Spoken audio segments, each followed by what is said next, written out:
Bismillah wa salatu wa salam ala Rasulullah. Pourquoi l'islam est la seule vérité? Aujourd'hui, Inch'Allah, notre frère suisse converti à l'islam, il va nous parler d'une autre nouvelle vérité scientifique dans le Coran. Au nom de Dieu, le tout clément, le tout miséricordieux. Les étapes de la création de l'embryon. Allah exalté soit-il dit dans son livre: qu'avez-vous à ne pas vénérer Allah comme il se doit, alors qu'il vous a créé par phases successives. Sourate Noé, versets 13 et 14. Vérité scientifique. La première personne à étudier les embryons de poulet à l'aide d'une lentille simple fut Harvey, et ce en 1651. Il étudia aussi les embryons de daim. Vu la difficulté de visionner les premières étapes de la grossesse, il soutint que les embryons ne sont que des sécrétions utérines. En 1672, De Graaf découvrit des follicules dans les ovaires que l'on appelle encore les follicules de De Graaf. Il constata aussi des cellules dans les utérus des lapines enceintes qui ressemblaient aux follicules susmentionnés. De Graaf en déduit alors que les embryons ne sont aucunement des sécrétions utérines, mais qu'ils viennent plutôt des ovaires. Ces créatures minuscules constatées par De Graaf n'étaient en réalité que des cavités dans les masses des blastocystes. En 1675, Malpighi visionna des embryons dans des œufs de poule qu'il crut exempts du besoin de fécondateurs mâles. Il crut que ces embryons étaient des êtres en miniature qui croissent et qui n'évoluent point suivant des étapes. En utilisant un microscope qui était beaucoup plus performant, Hamn et Leeuwenhoek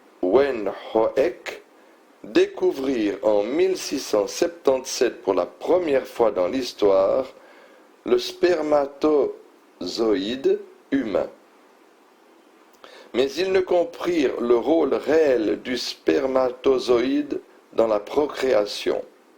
Ils crurent aussi que le spermatozoïde était constitué d'un être humain en miniature qui croît dans l'utérus sans passer au préalable par d'autres étapes de la création. En 1759, Wolff supposa l'évolution de l'embryon de masse primitives qui n'ont pas encore la formation de l'être complet. Vers 1775, l'on clôt le débat autour de l'hypothèse de la création entière initialement, et l'unanimité finit par s'établir sur la création par étapes. Les expériences de Spallanzani sur les chiens corroborèrent l'importance des spermatozoïdes dans la reproduction. Mais jadis, il était de mise que les spermatozoïdes étaient des créatures intruses, raison pour laquelle on leur donna le nom des animaux du sperme. Et en 1827, après la découverte du spermatozoïde d'à peu près 150 ans, von Baer constata l'ovule dans un ovaire de chien. Puis en 1839, Schleiden et Schwann eurent l'assurance de la formation du corps humain à partir d'unités vivantes fondamentales et de ce qui provient de ces unités. L'on donna le nom de cellules à ces unités, après quoi il devint facile de comprendre la réalité de la création de l'homme par étapes. D'abord à partir d'une cellule fécondée qui résulte de l'union du spermatozoïde et de l'ovule. Aspect miraculeux de ce verset. Le texte coranique mentionné plus haut prouve que l'homme n'est pas créé subitement, contrairement à ce qui était de mise jusqu'au siècle surpassé, et ce, depuis l'époque d'Aristote avant Jésus-Christ. Ces textes coraniques affirment que plutôt que la reproduction humaine se fait par étapes bien déterminées, et ce, pour tout le monde, malgré la différence des races et des générations.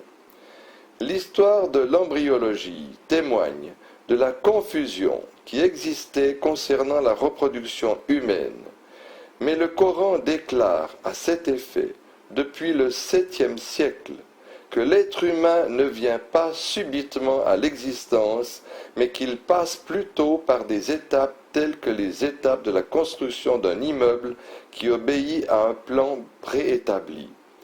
Le hasard ne saurait expliquer ces étapes préétablies mentionnées par le Coran, qui sont la preuve évidente de la sagesse, de la volonté, de l'omnipotence, de l'omniscience d'Allah. Tout comme ces étapes prouvent la perfection de la création divine, quant à l'unité du plan et des étapes pour toutes les races et les générations, elle est une preuve tangible de l'unicité du sublime Créateur. أشهد أن محمد رسول الله